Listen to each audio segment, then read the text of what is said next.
Hi అండి. నమస్తే. Welcome to బిందు విందు కిచెన్. ఈరోజు ఈ వీడియోలో నేను మిరప ఆవకాయ ఎలా తయారు చేసుకోవాలో చేసి చూపిస్తున్నానండి. అమ్మమ్మల కాలం నాటి రెసిపీ చాలా అంటే చాలా బాగుంటుందండి. మీలో కొంతమందికి ఈ పచ్చిమిర్చి ఆవకాయ అనేది తెలిసే ఉంటుందండి. ఒకవేళ తెలియకపోతే కనుక ఖచ్చితంగా ఒకసారి ఈ ప్రాసెస్లో ట్రై చేసి చూడండి. చాలా రుచిగా ఉంటుంది. ఎప్పుడు తినని వాళ్ళు కూడా చాలా ఇష్టంగా తింటారండి. ఆవకాయ పచ్చడికి ఏమాత్రం తీసుకొని మిరప ఆవకాయ పచ్చడి ఎలా తయారు చేసుకోవాలో చూద్దాం. వంట రాని వాళ్ళు కూడా ఎలాంటి డౌట్ లేకుండా నిల్వ పచ్చడి అనే టెన్షన్ లేకుండా చాలా ఈజీగా పర్ఫెక్ట్గా చేసుకునేలాగా ప్రతి మెజర్మెంట్ని కూడా నేను గ్లాస్తోనే చూపిస్తున్నానండి. ఈ గ్లాస్తోనే అన్నీ కొలుచుకొని మనం పచ్చడిని ఎలా తయారు చేసుకోవాలో చూసేద్దాం. ఈ మిరపకాయ కోసం నేను 1 కేజీ వరకు పచ్చిమిరపకాయలు తీసుకున్నానండి. ఈ మిరపకాయలు తెల్లగా కాస్త మంట తక్కువ ఉండే మిరపకాయలు అయితే బాగుంటాయండి. ముదురుగా ఉండే మిరపకాయలు చూసి ఎంచుకోవాలండి. ఒకవేళ ముదురువి అని తెలియని వారైతే కనుక మార్కెట్లో నిల్వ పచ్చడికి అని చెప్పి తీసుకుంటే వాళ్ళు ఇస్తారండి. ఈ మిరపకాయల్ని 2-3 సార్లు శుభ్రంగా వాష్ చేసుకొని పొడి క్లాత్తో నీట్గా తుడుచుకొని తర్వాతే తొడిమెలు తీసి వీటిని 1 ఇంచు ముక్కల వరకు ఇట్లా వీడియోలో చూపిస్తున్నంత ముక్కలుగా కట్ చేసుకుంటే సరిపోతుందండి. ఇందులో చూపిస్తున్న ప్రతి ఇంగ్రీడియంట్ని కూడా ఇదే గ్లాస్ కొలతతో చూపిస్తున్నానండి. ఎలాంటి డౌట్ లేకుండా ఈజీగా చేసేయచ్చు.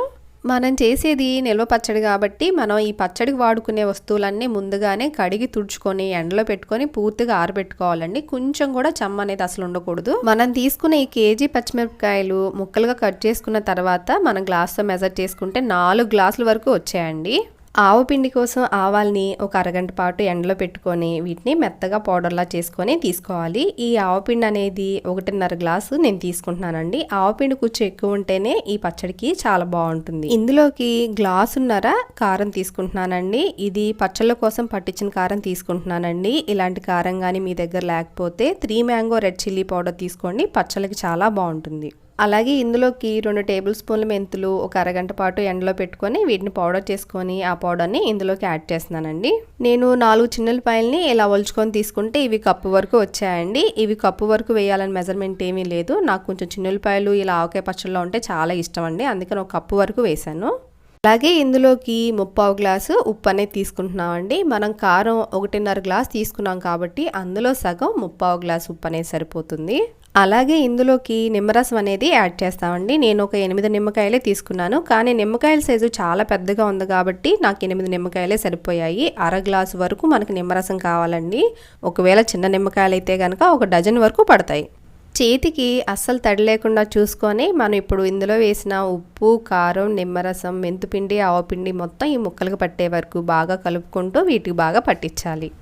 ఇలా బాగా కలిపిన ఈ ముక్కల్లోకి 2.5 గ్లాసుల వేరుశనగ నూనె అనేది తీసుకుంటున్నానండి. నేను కర్నూలు వాళ్ళ గ్రౌండ్నట్ ఆయిల్ అనేది వాడుతున్నాను. మీకు నచ్చితే అది వాడుకోవచ్చు. లేదు అనుకుంటే ఫ్రీడమ్ గ్రౌండ్నట్ ఆయిల్ అయినా వాడుకోవచ్చు. ఇందులోకి వేరుశనగ నూనె అయినా నువ్వుల నూనె అయినా వాడుకుంటే ఈ పచ్చడిలోకి చాలా బాగుంటుంది. ఈ వేరుశనగ నూనె అనేది మొత్తం ఒకేసారి వేయకుండా 2 గ్లాసులు వేసి బాగా కలుపుకొని తర్వాత ఇంకో 1/2 గ్లాసు వేసుకొని కలుపుకుంటున్నానండి. మొత్తానికి ఒక 2.5 గ్లాసుల వేరుశనగ నూనె అనేది ఈ పచ్చడికి పర్ఫెక్ట్గా సరిపోతుంది. ఇలా నూనె బాగా కలిపేలోపు మీరు కానీ ఫస్ట్ టైం నా వీడియోస్ చూస్తున్నట్లయితే ప్లీజ్ బిందు విందు కిచెన్ని సబ్స్క్రైబ్ చేసుకోండి. పక్కనే ఉన్న గంటను కొట్టడం అస్సలు మర్చిపోకండి.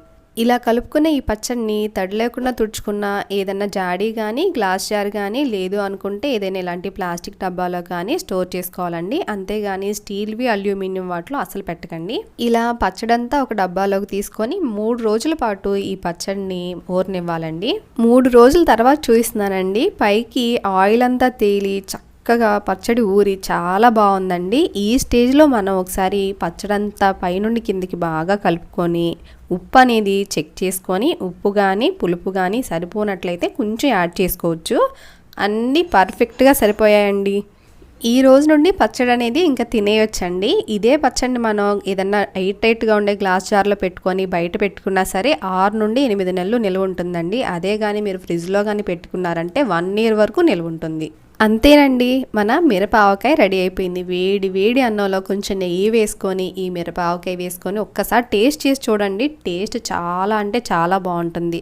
ట్రై చేసి మీకు ఎలా కుదిరిందో కింద కామెంట్ సెక్షన్లో మీ వాల్యుబుల్ ఫీడ్బ్యాక్ని నాతో షేర్ చేసుకోవడం అస్సలు మర్చిపోకండి.